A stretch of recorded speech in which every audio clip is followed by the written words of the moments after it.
Hello, happy Monday!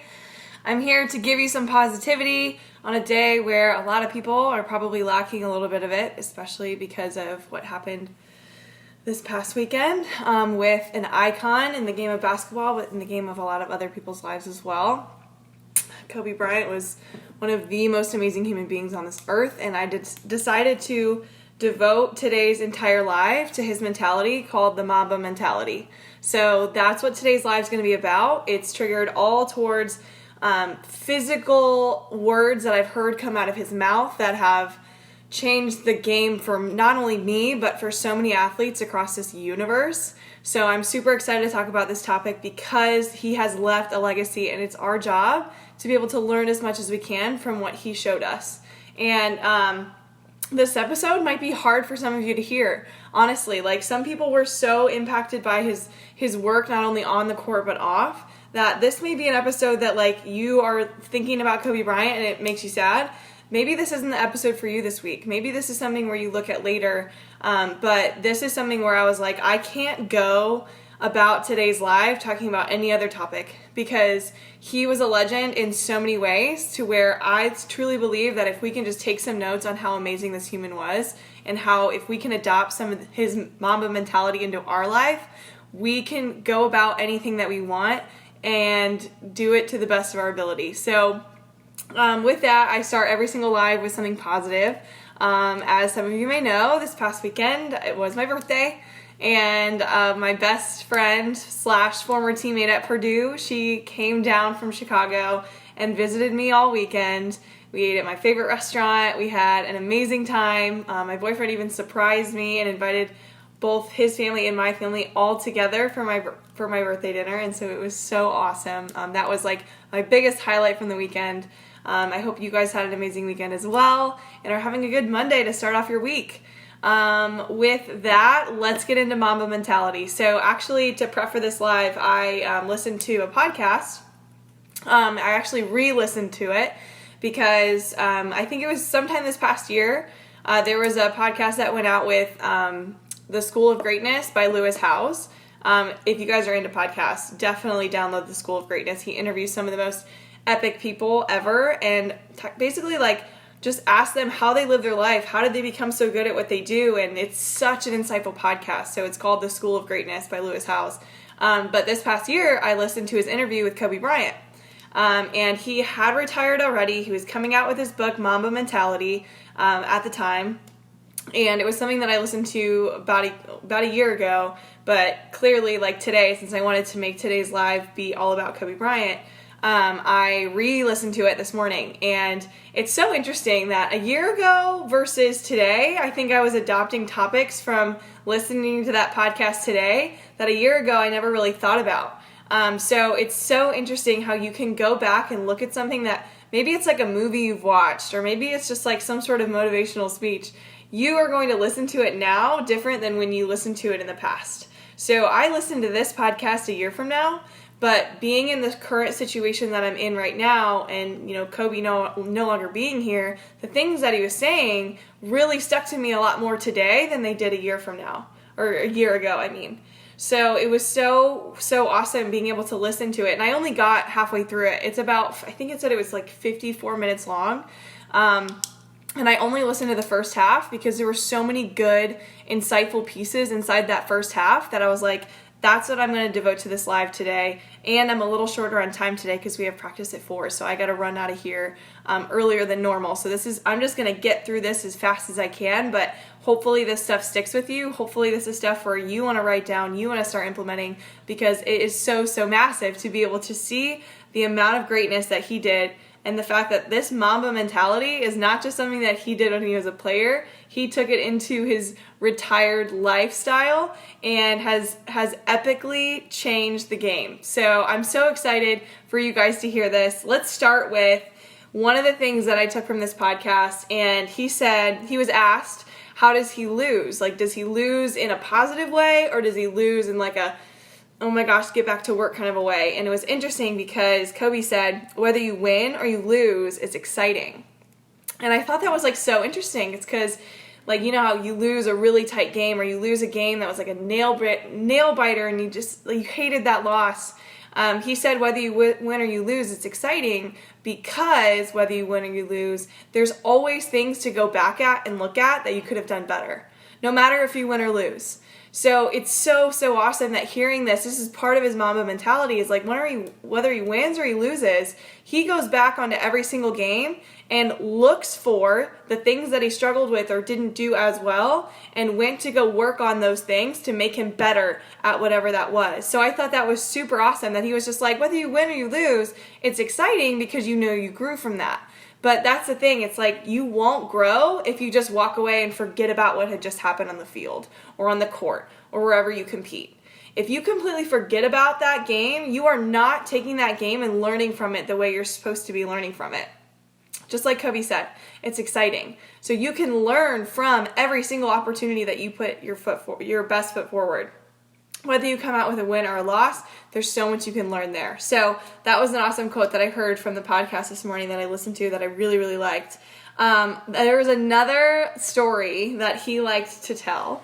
And it was about, and I can't even tell you who the player was, but there was one game where he showed up, like, I think it was like 5 hours early, like before tip-off, like way before anybody else got there, and he was in there working in the gym. And then all of a sudden there was another player who came in early, and he was in his mind thinking, oh, like I'm going to be the first one at the gym, like I'm going to go out, start on a good foot, like be the first one there to give me the competitive advantage, right? So this player walks into the gym, and he walks in and he's just like, I'm not the first one here. Kobe's here. Of course Kobe's here. All right, well, if he's going to be the first one here, then I'm not going to leave until Kobe leaves. And it's funny because like throughout this workout, they were like an hour and a half, 2 hours in, and Kobe's still in there. Kobe's still in there doing his prep work before practice. So he's still in there, and this player's just like, are you kidding me? Like, this guy won't leave. And it's pretty funny because the Lakers ended up pounding whatever team that was, and that player who came in early walked up to Kobe at the end of the game and said, hey man, like, dude, why were you in there so long? Like, how do you do what you do? And he's just like, honestly, like, I was planning to leave, like, pretty early, but since you were still in there, I had to show you that I was willing to outwork you, so I stayed. And when he told that story, I was like, this is seriously his Mamba mentality. He will go into a game, or go into a practice, or go into a shoot around before a game, and his job is to make sure that no one outworks him. So if he would have left early, that would have meant that the other player was outworking Kobe.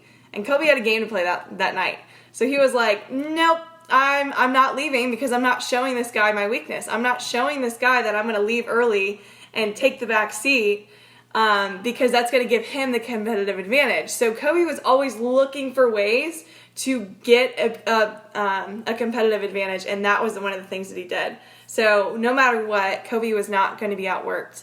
And this is something that you can do at practice. If you show up to practice and you just go through the motions and leave, you are not giving yourself the advantage that you should be giving yourself by trying to be the hardest worker in the room. Just imagine if you were on a team and wanted to be the hardest worker in the room, and you were surrounded by the entire rest of your team who wanted to be the hardest workers in the room.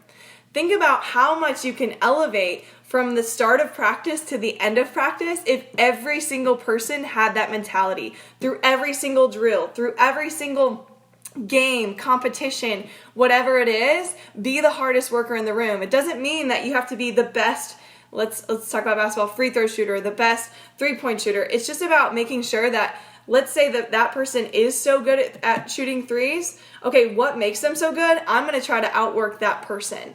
Because if you're trying to outwork the person that's really good at that one thing, you are going to start elevating in that one thing. So just understand that you don't have to be the overall best athlete on the court to win a game. You just have to be the best competitor. You have to be the one who's not going to let anybody outwork the way you're working. So just remember that. Do not let anybody outwork you. That's part of the Mamba mentality.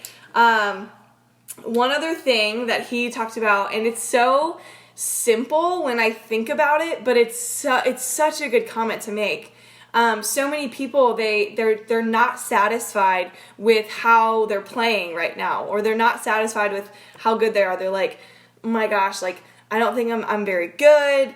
and then they don't know why they're not very good, but a lot of times it's because you're not putting in the hours of work that you need to be very good / outstanding at whatever it is that you're trying to be good at. So he said this, the more hours you put in, the better you'll become. And he said that when he was coaching his daughter, and this is the interview that he did a year ago. So he was talking about the daughter that passed away with him. He was coaching that team. And he said the way that he coached his athletes was that I told them specifically, or I asked them, how many hours are you putting in a week of work? And he was talking about how the players that are putting 2 hours a day into their craft, into their work, are the ones that are performing the best on the court. And the ones that are practicing, because the average amount of practice someone might put into something is maybe an hour and a half, maybe 2 times a week. But those players are underperforming the ones that are putting in more hours of work. So think about this. If you're not satisfied with the way that you're playing, are you putting in enough hours of actual work? And the way I'm saying this is, do not just say that if you're just going to show up to the cages, you're going to get better. That's not it. You have to be able to put in hard work. You're sweating. You're mentally focused. You're focused on becoming better and trying hard and making sure that you are out of your comfort zone often. So if you are doing that every single day towards your craft, expect to be better than the ones who, maybe they're putting in a lot of good work, but it's only in an hour increment a week, and they're only putting in 2 total hours of actual physical good work. So think about that. If you're not satisfied with, let's say, I was thinking about basketball, I'm going to say free throw, but let's say in softball, you are not satisfied with hitting the high pitch. You don't like the high pitch, you're struggling with the high pitch, and you're not doing well with it. If you can tell yourself you're not good at that, then that should be, and by the way, I'm going into the next comment, that should be the number one thing on your list to go get good at.